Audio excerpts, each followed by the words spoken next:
Welcome to the Legislate podcast, a place to learn about the latest insights and trends in property, technology, business building, and contract drafting. Today, I'm excited to have George Wade on the show, co-founder of Zevero, a software platform for companies to manage their carbon emissions and build a climate program to reach net zero. George, welcome to the show. Would you like to introduce yourself and tell us a bit more about your business? Yeah, sure. I feel like you did a pretty healthy introduction there as well, Charles. So thank you very much. But yeah, my name's George Wade. I'm co-founder of Zevero. And as you said, we ultimately help companies reduce their carbon emissions. Pretty satisfying job, pretty good fun. Ultimately taking the drudgery out of carbon accounting. Extremely interesting. It's extremely rewarding. I can imagine. And so, how did you come up with the idea? What is the story behind the origin of the company? Yeah, sure. Great question. So originally I was working on projects to do with carbon emissions, the University of Exeter, helping them build their waste and circular economy strategy, and ultimately found that a lot of the questions were left unanswered by a lack of data and a lack of tools for businesses and institutions to actually calculate their emissions. And let's say you go, what happens if I do X? What happens to Y? And granted, that's a really difficult question, but I just found it really time consuming, really challenging, and didn't really have the answers. So contacted a friend of mine, Ben, who's my co-founder, and said, "Hey, am I doing this wrong, or is this the way it works?" And he was a carbon consultant, and he said, "No, the system is just quite inefficient. Nothing talks to each other. There's data siloed in spreadsheets.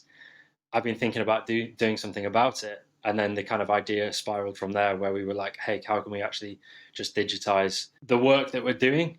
I wouldn't say the industry, but that's quite a far-fetched thing to say right now. But ultimately, taking away a lot of the manual processes of carbon accounting, because ultimately that means that companies and people and institutions can actually spend more time on reducing their emissions, which is needed very badly at the moment. Yeah, that's the story. That's how we came together. And over the last 8-9 months, we've been flat out just trying to build something that has value to customers. Very exciting. And in those 8, 9 months, what's been your favorite moment so far? Great question. It's a whole process of just learning. I feel like I've been thrown into the education of a lifetime. Previously worked in startups, so I had an idea of how chaotic it is and crazy, but when you're having to deal with every decision from, as we'll come onto it, from the legal documentation and setting up your company through to, okay, brilliant, you've signed your first client.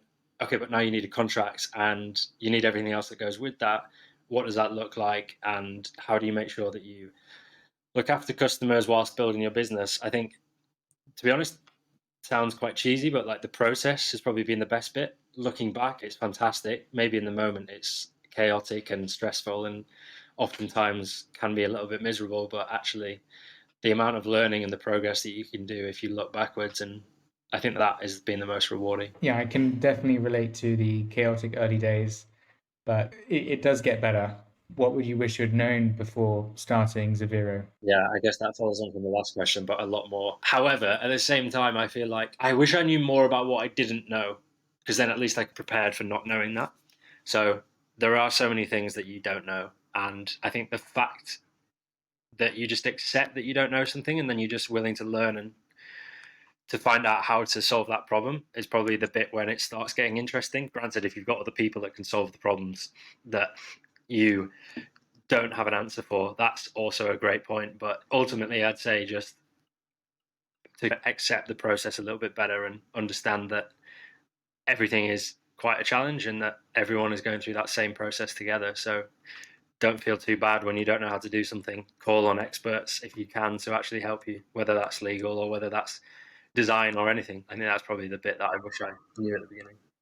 Yeah, I think on the other hand, though, if you knew everything you didn't know, then maybe you wouldn't make that plunge of becoming an entrepreneur. Yeah, It's that's a very fair point.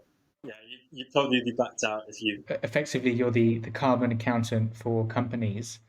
What's the plan for the next 3, 5 years? What's the big vision? Great question.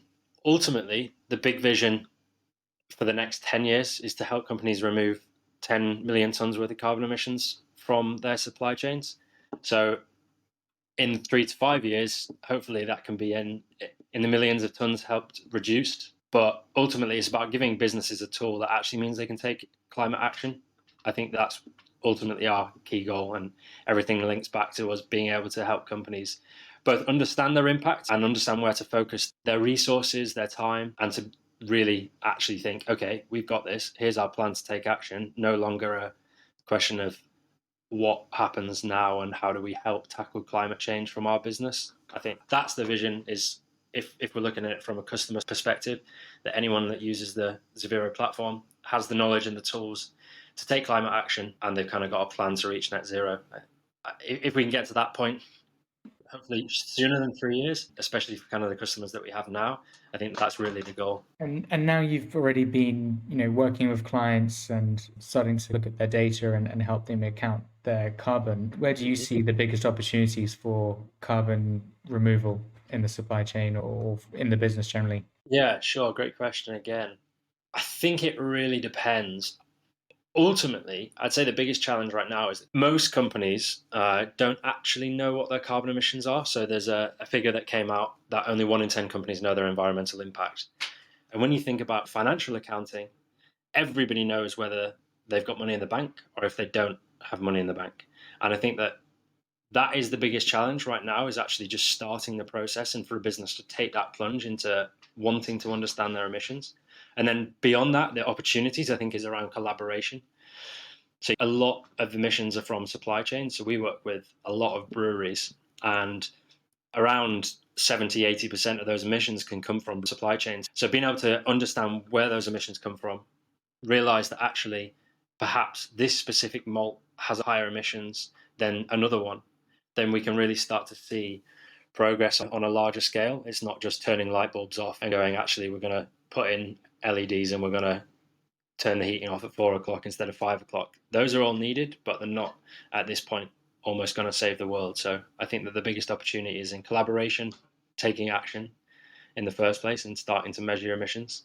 And then just from there, when you get an insight, you can start to uncover where your emissions are from. And our customers get quite excited. I think they start to go, wow, I would have thought that would be so much higher. We spent all our time focusing on getting rid of plastic in our bins, but actually we're using however many tons of emissions in electricity. I think that's when people have data and when they have insight into what is key, that is the interesting part for me. I guess optimization without data is just guessing at the end of the day, and what you're helping is give that visibility so that you know what you're optimizing and where you can improve, really. And as a co-founder working with a team and early customers, what are the key contracts that you interact with the most? Yeah, sure. So for the most part, our contracts are employment contracts. As we've been able to grow the team over the last few months, that was a big deal. Also, things like advisor agreements, NDAs also came increasingly a thing at the beginning as we're talking to potential clients or investors. So that was quite a key point. But I think it's those day-to-day things where you just want to get it done and out of the way quite quickly. So those employment contracts, the NDAs, etc., where there's still quite a bit of friction. Hopefully, over the next few months, we'll be dealing more with client agreements and contracts with clients. But yeah, definitely so far has been around those admin-based contracts that have been a sticking point. And with those admin contracts, you mentioned there was some friction. What were the key objections or key areas where there might have been delays? Key areas is not knowing how to structure those documents. And I'll just give one anecdotal example, which is we, as co-founders, had to have an agreement with the company as employees. And this was to do with our kind of share options and how long we have to be with the company before we leave, which makes a lot of sense. But there was a clause in there that as directors of the companies, there was no termination date. And that meant that essentially we had to pass a board resolution to be able to approve that contract. And it was those small things where you don't know the circumstances in which to frame your legal documents. It can become a huge thing, a huge problem where you go, actually, if we didn't know that, we would have had to do things very differently. Whereas if you've got a company, like yourself at Legislate, where you can frame something and you can explain the documentation and the reason why you choose this, then it just means that you don't have to go, but are we doing this correct or not? I think that those small bits are the key issues. Yeah, I remember as a solo founder doing an employment contract with myself effectively. It was very bizarre, but perfectly legal and what we were supposed to do. But I can imagine if you don't have any legal support, it can seem a bit confusing or uncertain, especially when it's your business at stake effectively. And if you're using templates that you download online, it's not necessarily applicable to you, or it might be a US Yeah, contract, etc. yeah. When you're downloading a template online, you don't know where it's come from. You don't know if it's applicable to your jurisdiction. You don't know why a certain clause was inserted or removed. And effectively, with Legislate, we tailor custom contracts every single time you need to create one. And we can do this through our technology, but ultimately by asking you the questions which matter in plain English to configure one of those agreements. Yeah, we don't like templates, and ultimately no one should ever really have to use templates. And so with that friction, you've now overcome it. Do you use some form of solicitor, or how have you structured yourself to progress in the future on the legal side? Yeah, so we do have a solicitor, but as you can imagine, it's solicitor fees. So we try and avoid legal documentation from solicitors where possible. And then we use online tools like Seed Legals as a really useful way to have everything in one place, but also as we expand on that, we'll need other options. But yeah, those are the ways that we do it at the moment. And then we, as a scrappy startup like yourself, Charles, as you mentioned before, we also have some friends that are trained lawyers that we've been able to pull in to help out on small documentation to make sure that it's correct. So combination of online tools with the strict parameters, but also falling in favors rather than paying the fees. So that's the trick, I think. Yeah, I think as a startup founder, try and get as much as you can for free. I'm conscious that we've already taken a lot of your time, so I'm going to ask you the closing question we ask all our guests. If you're being sent a contract to sign today, what would impress you? Great question. What would impress me most? It depends on what the contract is. But as we're in the middle of kind of raising money and speaking to investors, what would impress me is if it was a term sheet and it said, here is a certain amount of money for a certain amount of your business. So that is right now would be the thing that would impress me most. Scrap everything else, whether I have to print it out and sign it, as long as it says, here is X amount of money for X amount of percentage of your company. Great. I'm sure that will come sooner rather than later.